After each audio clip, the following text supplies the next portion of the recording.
they're really sad, but I don't. I just want people to relate to them, but still be able to dance. Like I think that like a lot of my songs are gonna be like music to get you like through your pain. That's what I would really like because a lot of the times that's what happens for me. What's up, guys? Welcome to an episode of Hooray, and this is an episode of Untapped, where untapped potential lies. And I have a very special guest. His name is Zeke. Is Zeke Forever? Hello, everyone. Yes, here we go. Hello. This is my friend. We literally met in like a freaking a Paramore concert. It was so cool. Me, Lauren, and Lauren's friend went there. I don't know if I can say his name, so I won't. And we met, and we like it was like all the black people in the freaking we had like that one little section. It was like the color group, you know.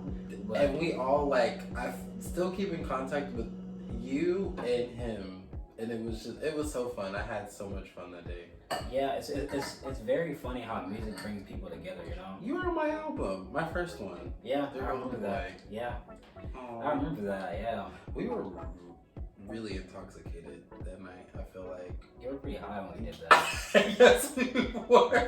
That's why I was like, dang. Yeah. Yeah, no. I've known him for a while. We always like randomly keep in touch, and it's really fun. It's like every 6 months I'll be like, yo, what's up? We just like, oh hey, and it's just like, oh well, how you doing? And he was like, yeah. He put me onto the Beatles. Yeah, because you know, people sleep on the Beatles nowadays, and I do not know about that. I don't know what's up with that. See, don't be like him. See, in 2020, I do like Blackbird singing in the late Yep. I hate Yesterday. There's a door.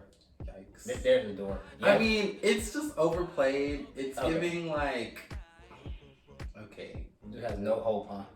It's not that I don't. It's just that it's so corny. Yeah. I can't even remember how it goes, but it's a cute song. It's just not one of my favorite Beatles songs. I think my favorite Beatles song is, it's I Am the Walrus.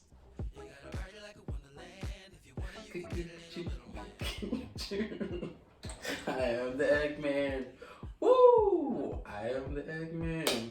Woo! I am the Walrus. I am not gonna comment on that. That's a good song. You know what's fun fact is the only reason why I know that song is because we had, which also I did. Well, I didn't do horrible on I Am the Walrus, but we had a Beatles concert in Showfire, and I was like sick, and we didn't come together, and it was not in my range, and I fucked that whole song up, and it's like, how the fuck do you fuck up come together? Yeah. But no, I think I like fucked up everything, honestly, to be honest. But I love I Am the Walrus. That was such a fun song and very weird. But so, like I said, we've all met through music, and I know the audience doesn't really know you that much, but let's give them an introduction about what you do. My name is Zeke Forever. I am a pop R&B producer, singer, songwriter. I like do everything by myself, which is a blessing and a curse. I've been making my own music since I was 6. My mom is a songwriter. My dad sings. My whole family on my parents' side are like songwriters, musicians, preachers, and all that. So I've just been born to write. As an artist and as a musician, my only mission. Sorry. My mission is to make everyone that listens to my music feel like they are, well, first of all, it's to make you move, it's to make you groove, and to make you feel golden. And just to let people know that they're not alone. As a kid, I felt very alone. That I hope that my music helps whoever feels like that, and just to know that like there's light at the end of the tunnel. So yeah, that's just like me as an artist in a nutshell. Okay, thank you for the introduction. So I was listening to Kryptonite the other day. Oh, that's my shit. Okay, yeah, sorry. Yeah. Like you said, it makes you want to move. Yeah. To dance. It makes you feel good. My friend told me that it sounds like he took shrooms and danced in a field, and I love that. It's like one of the best reviews I think I've ever got. Shout out to freaking Zach as Brother Mayhem, but sounds like something I might need to do. Okay, we'll talk about this later. Okay. We'll talk about this later. Deleted scenes. No dead ass.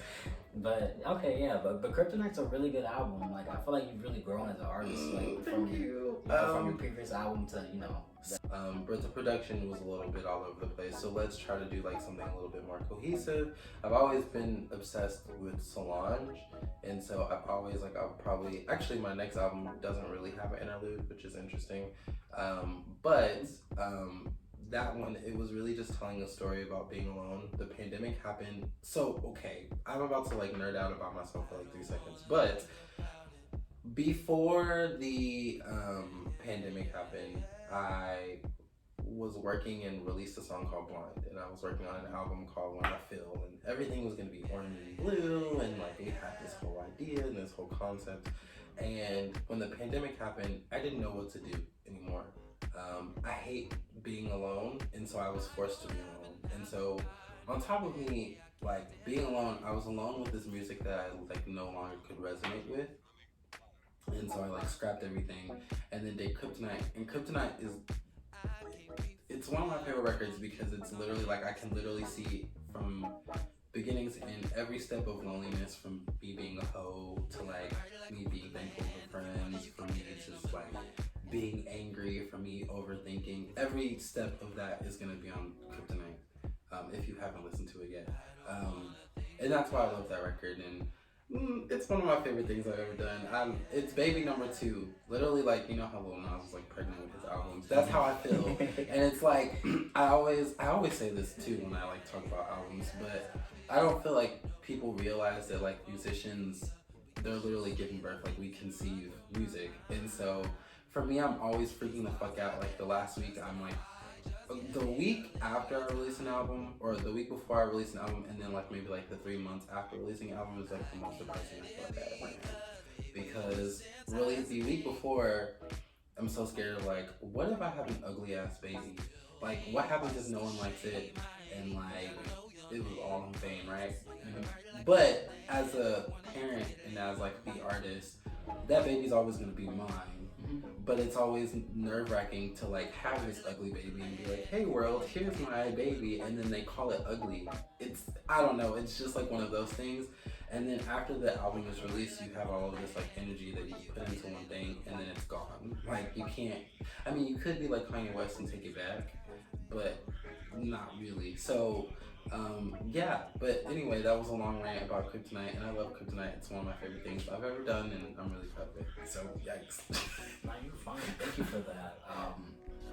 Yeah, so you said you feel like your saddest when you release music after you release projects. Not okay. So what about your process during? How do you feel about that? So it's also like it's weird. So like with Kryptonite, it was up and down. Like there were times where like ask anyone that was around me, the album was finished like 75 times before it was actually finished. Before I was like, let me just like wash my hands of this. Like you sound like me when it comes to like just. I'm a perfectionist.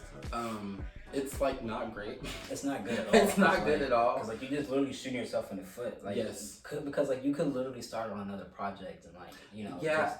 and I'm trying to do that more. Like I'm trying to be like more like this is just fun. Even though like right now I've literally like scrapped the whole album and started over again, which is but Kryptonite, it was just like because I do everything myself, which is like I said a blessing and curse because gotta mix and master. From writing, like literally this is the process. So with Kryptonite I had the first batch of music, which was When I Feel, and then I would kind of like drain whatever I liked and then whatever I didn't like, and then I would kind of move it over. I'm a concept person. I've tried to like make albums that are just like have nothing to do with anything, and that doesn't work for me.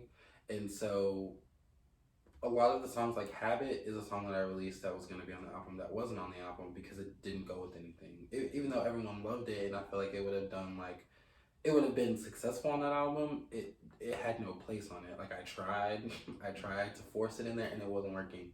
Blind is like the first single that was supposed to be for Kryptonite, and it didn't make the album.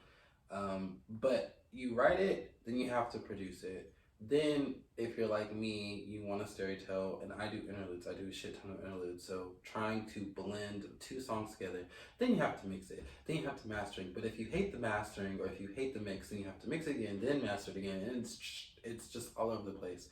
But I honestly would not want to do it anyway, like any other way. Like I'd rather do that shit myself because I hate people, and so well, I don't hate people. I just if I could do it myself, I'm gonna do it myself. Type. Yeah, yeah. I feel like we're literally like the same person when it comes to like creating because like on my book, The Darkness Between the Stars that I'm writing now, dude, I literally finished the book and was like, nah.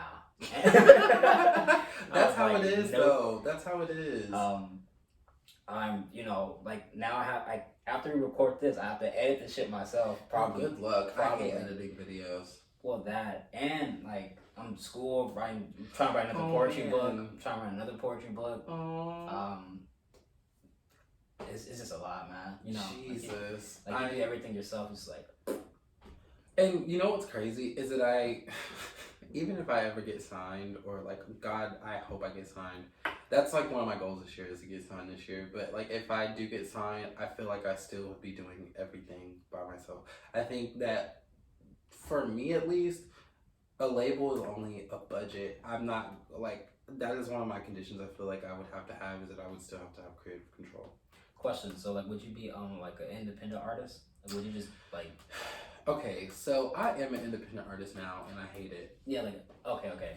The only reason why I hate it is because I'm very much a visual artist. Like with Kryptonite, I wanted like the song Kryptonite. I had this whole music video, this whole like concept down for the song Unprepared. I'm gonna tell this because someone has to hear it because no one's gonna be able to see it, but.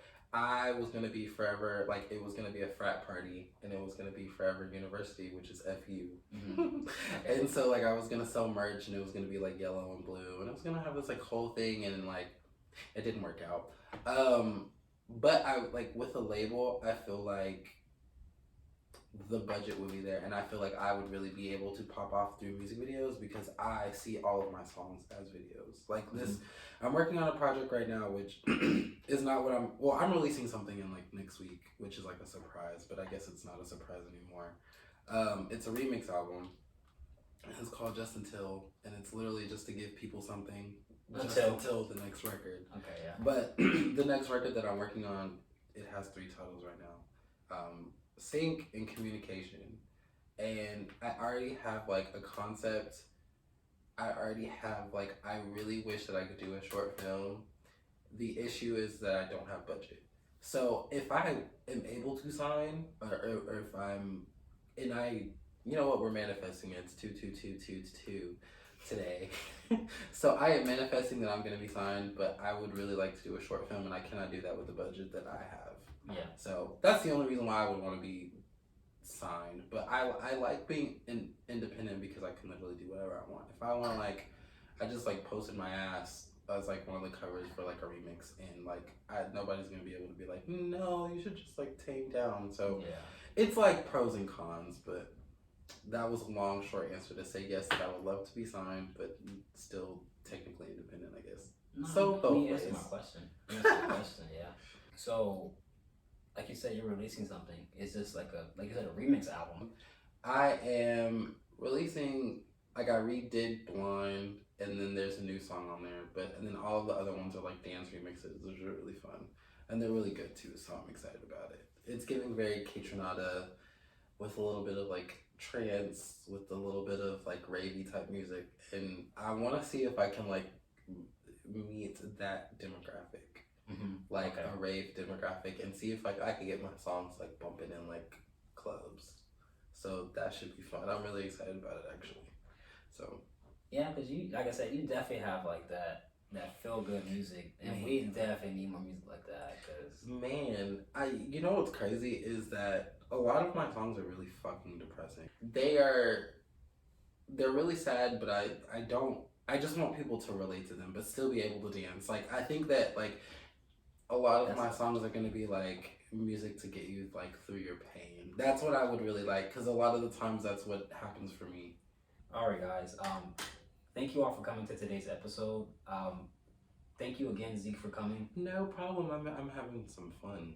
Yeah, this was a really special episode. Like I said, check at the bottom down below and look at all his music. You guys really won't be Please, I disappointed. need money. I have a dog and she needs dog food. Please give us your streams. Yeah, but you won't be disappointed with his music. I promise you that. So thank you all for coming. You guys have a blessed night.